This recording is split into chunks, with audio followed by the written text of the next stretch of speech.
চট্টগ্রামের সীতাকুণ্ডের শিপইয়ার্ডে দুর্ঘটনা কবলিত জাহাজটিতে মারাত্মক বিষাক্ত হাইড্রোজেন সালফাইড গ্যাসের উপস্থিতি শনাক্ত করেছে বিস্ফোরক অধিদপ্তর। দুর্ঘটনার সময় এর মাত্রা 100 ppm-এরও বেশি ছিল, যে কারণে গ্যাস লিকেজের 3 মিনিটের মধ্যেই শ্রমিকদের মৃত্যু হয়েছিল বলে ধারণা তাদের। এদিকে ফেরদৌস স্টিল শিপ ব্রেকিং ইয়ার্ডের ওই দুর্ঘটনার কারণ অনুসন্ধানে শিল্প মন্ত্রণালয় সহ বিভিন্ন সংস্থার অন্তত 3টি তদন্ত কমিটি কাজ শুরু করেছে।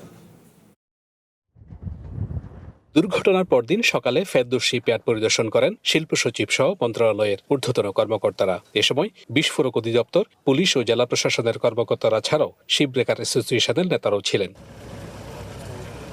ইয়ার্ড পরিদর্শন শেষে বিস্ফোরক অধিদপ্তরের কর্মকর্তারা জানান, জাহাজটিতে বিষাক্ত হাইড্রোজেন সালফাইড গ্যাসের মাত্রাতিরিক্ত উপস্থিতি ছিল। বিস্ফোরণের প্রায় 4 ঘন্টা পরও তাতে 10.8 ppm হাইড্রোজেন সালফাইডের উপস্থিতি শনাক্ত করা হয়। তাদের ধারণা, গ্যাসে আক্রান্ত হয়ে 1 থেকে 3 মিনিটের মধ্যেই অধিকাংশ শ্রমিকের মৃত্যু হয়। এখানে 100 আপ ছিল যখন ইনসিডেন্টটা হয়েছে।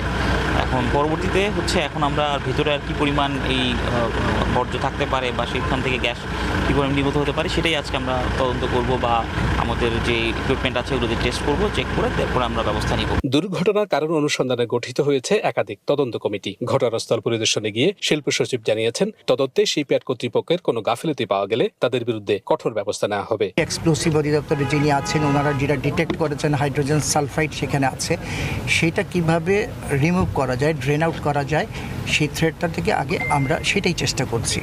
এরই মধ্যে কী কারণে ঘটনাগুলো ঘটেছে তার জন্য মন্ত্রণালয় থেকে একটা উচ্চ পর্যায়ের কমিটি গঠন করা হয়েছে, একজন অ্যাডিশনাল সেক্রেটারিকে হেড করে, সেখানে যারা এক্সপার্ট আছেন, কনসার্ন, তারা সবাই আছেন। এদিকে শিপইয়ার্ড মালিকদের সংগঠন বিএসবিআর জানিয়েছে, বাংলাদেশে যে কোনো জাহাজ আনার আগে আন্তর্জাতিকভাবে স্বীকৃত সংস্থার কাছ থেকে গ্যাস মুক্ত থাকার সনদ নেওয়া হয়। দুর্ঘটনা কবলিত জাহাজটির ক্ষেত্রেও তার ব্যতিক্রম ছিল না। এরপরও কিভাবে জাহাজে বিষাক্ত গ্যাসের অস্তিত্ব মিলেছে তা খতিয়ে দেখা জরুরি। আসলে ঘটনাটা কেন ঘটলো সেটা একটু দেখার বিষয় আছে।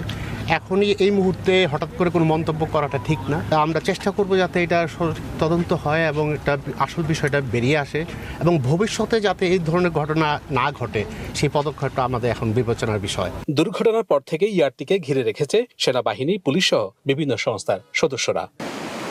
বিষাক্ত গ্যাস মুক্ত হিসাবে আন্তর্জাতিক সনদ ছিল এই জাহাজটির।